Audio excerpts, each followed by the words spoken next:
Following Rin's monster flow against his brother Sai, that ultimately led to a clutch goal by Isagi in the dying moments of the game against under-20 Japan, Blue Lock 11 emerged triumphant, saving not only their future, but also the very project that Ego had begun.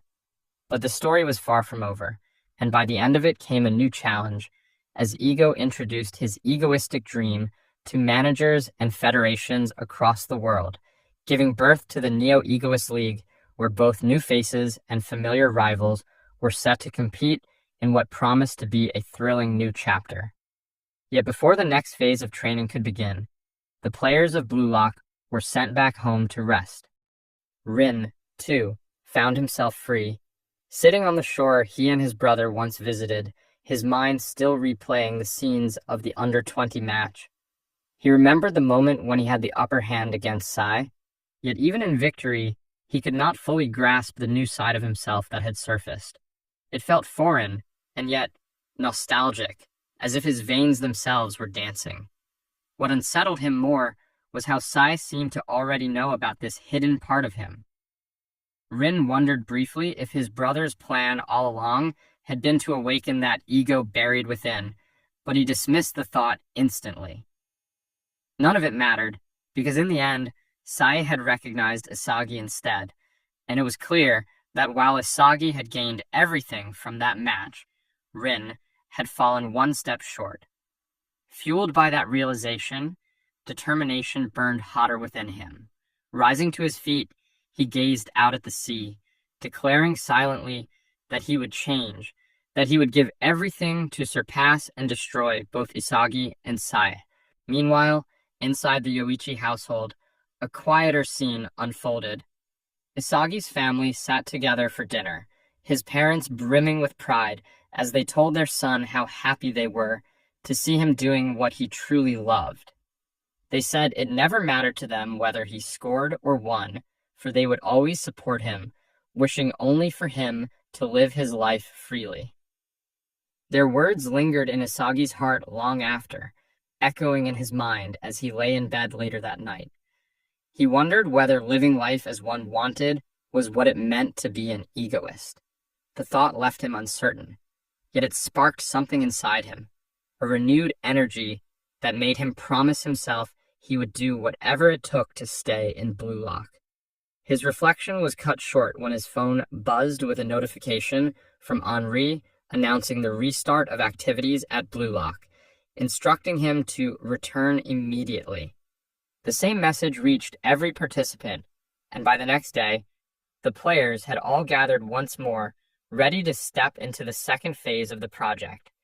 Inside the building, Isagi was surprised to see members of the under-20 team already present. Aiku explained that they were there by Ego's invitation to join the new project. Bachira welcomed the reunion with cheer, but Isagi's focus shifted to the other side of the room, where Rin leaned against the wall in silence. As he approached with the intent to greet, Rin cut him off coldly, telling Isagi to quit talking and calling him a wannabe hero. Before the tension could escalate further, the massive screen lit up and Ego's face appeared, commanding everyone's attention as he welcomed them back. Ego wasted no time explaining the purpose of their gathering, declaring that from this moment forward, he alone would be in charge of selecting the team to represent Japan at the Under-20 World Cup, now only 100 days away. But he spoke with conviction, stating that if the players in their current state entered the tournament, victory would be utterly impossible. To change that, he revealed the path he had prepared, one that would force them to evolve at a rapid pace. For this, a new environment was required, a second phase of Blue Lock that would throw them into the heart of the footballing world, Europe's Big Five leagues. To simplify their choices, Ego broke down his judgment of each league. England, he said, was a battlefield of speed and physicality, a place where goals were stolen through sheer power and entertainment reigned supreme. Spain was where technique and creativity thrived, where fans demanded not just goals, but artistry. Italy was a land of cunning tactics and airtight defense, where victories were earned by combining individual brilliance with organizational discipline. France, meanwhile, was a gateway of opportunity, flooded with wealth and young players eager to make their mark. And finally, there was Germany, the league built on logic and rationality, where the philosophy was simple. Football was won by scoring the most goals. It was here that the world's best striker, Noel Noah, reigned supreme. As the presentation ended, Ego reminded them that this decision would be their rite of passage into professionalism. They had to clearly envision what they wanted to become and choose the environment best suited to forge their path, because the ticket to the final Under-20 World Cup selection would only grow harsher from here. With that, the clock began ticking, giving them just 90 minutes to make their choices, with only 9 slots available in each league. Igarashi was the first to act, immediately calling dibs on Germany. Otoya followed with Spain, Aryu with Italy, and Zantetsu with France. Chigiri, still uncertain, glanced at Isagi and asked if he had made his choice yet. Isagi admitted he had not, confessing that while he understood they needed to choose a league to learn from, he remained undecided. He threw the question back at Chigiri, who answered with conviction that he wanted his speed to be tested, which was why he had already set his sights on England. Hearing this, Ryo, who had been listening nearby, announced that he would join Chigiri, his decision also fixed on England. Isagi's eyes then found Nagi, and he asked him about his choice. Coincidentally, Nagi too had picked England, deciding it would be the perfect ground to sharpen his skills further. Watching Isagi still struggle with indecision, Bachira came over with a grin, revealing that he had chosen Spain for its dribbling and technical flair. Isagi admitted he had expected as much, but Bachira brushed it off, telling him that the choice itself didn't matter. To him, what mattered was becoming the best striker in the world, and no matter the environment, he would climb to the top of wherever he went. It wasn't about making the right choice, but about carving a path for oneself.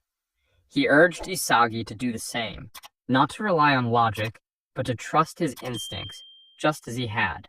Bachira's words cleared the fog in Isagi's mind, and in that moment, he decided to trust his instincts. He chose the place that would make his blood boil the most, and that was none other than Germany. With that, the team selections for the second phase of Blue Lock came to an end, each player having chosen the environment they wished to grow in. To set things in motion, the 9 who picked Germany were instructed to enter the next room. Those 9 were Igarashi, Yukimiya, Hiyori, Raichi, Gagamaru, Neru, Corona, Kiora, and lastly, Isagi himself. As they stepped into the darkened chamber, they were greeted by Ego's hologram. He welcomed them and revealed that their destination was Bastard München, the strongest team in Germany. Further explaining, he added that they would be training and playing with the club's under-20 players. Isagi could hardly believe it. Joining even a secondary level squad of such a world-renowned club felt unreal. Igarashi and Raichi were ecstatic, celebrating loudly, only for Ego to immediately shatter their excitement with a blunt clarification. They weren't going to Germany at all. Instead, the environments of the 5 great European leagues would be recreated here inside Blue Lock.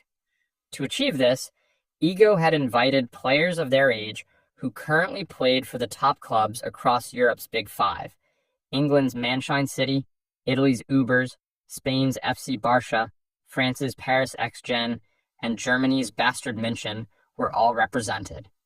Their task was simple: survive and win within this recreated world. But this time, Ego would not be the one guiding them. That duty would fall to the very ace strikers who ruled over these teams. From Bastard München, it was none other than Noel Noah, the strongest striker in the world. Ego added that this wasn't exclusive to Germany. Each stratum had its own master striker, and under-20 regulars gathered under them. He began their introductions with England's perfect hero, Chris Prince, a striker considered to rival Noel Noah himself. Spain's stratum had Lavinho, the genius dribbler and top scorer known as the Dancer. Italy's Ubers were led by Snuffy, the crown messenger, famed for bringing victory wherever he went. And finally, France's PXG was home to the supernova Julian Loki, the fastest striker in the world. Each of these masters, Ego declared, would pass down their unique philosophies. Whether the Blue Lock players wanted it or not, they would have to evolve within that system. Detailing the structure of Phase 2, Ego explained that first, every player would be placed in a mixed training team under their master striker. From there, those who proved their value would be chosen to form the squads alongside 11 members from the original clubs. The matches that followed would pit these teams against one another, forming a league of 5, giving the Blue Lock players opportunities not only to clash with new rivals, but also to fight against former allies who had chosen different paths. Ego then laid out the rules. Each match would be decided by the first team to score 3 goals, with the allowance of 2 unlimited substitutions. But the most thrilling rule of all was the star change system. Once per match, a team could substitute their master striker for 3 minutes, raising the stakes and the entertainment to an entirely new level. Though the players buzzed with excitement, Ego's stern reminder pierced through as he declared this phase would also decide the final Under-20 World Cup selection. After each match, rankings could change completely, and only those who remained standing at the top after the final game would secure their place. This, Ego proclaimed, was the battle of survival for the new generation, the birth of a football that had never been seen before, the start of the Neo Egoist League. The declaration ignited a fire in Isagi, his chest tightening with exhilaration. The chance to learn directly from his idol, Noah, was before him. For the first time, he felt the path to becoming the world's best striker was truly opening.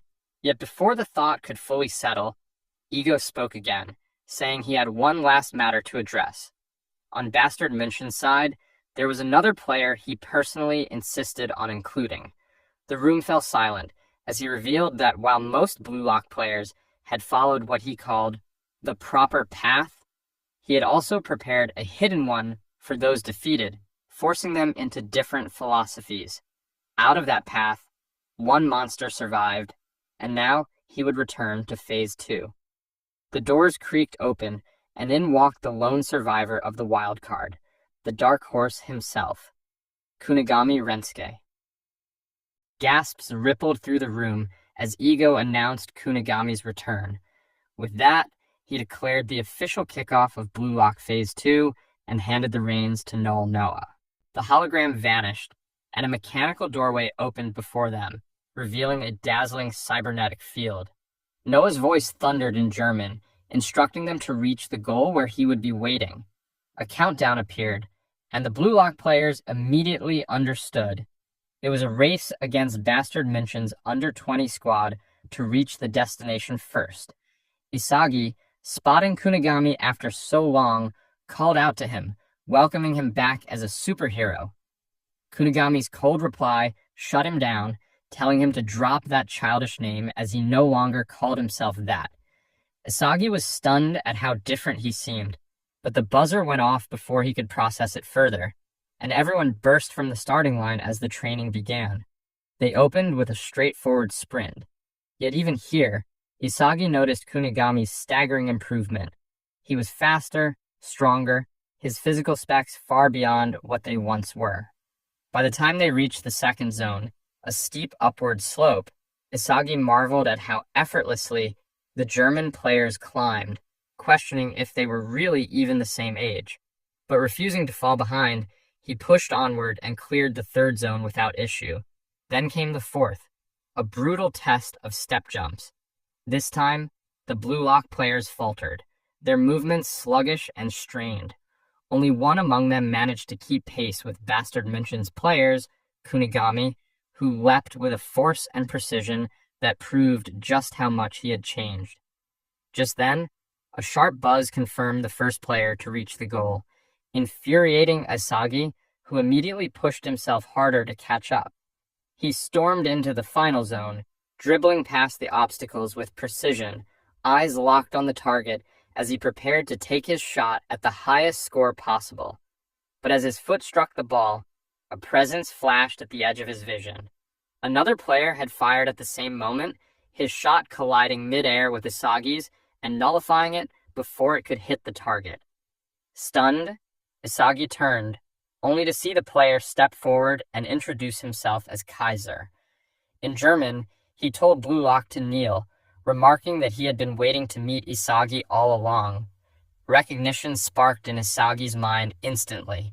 This was Michael Kaiser, a player of the same stature as Itoshi Sai, one of the new generation World 11.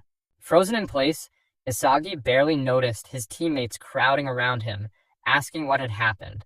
Before the situation could escalate further, another German player stepped forward, chastising Kaiser by pointing out that none of the Blue Lock players understood a word he was saying.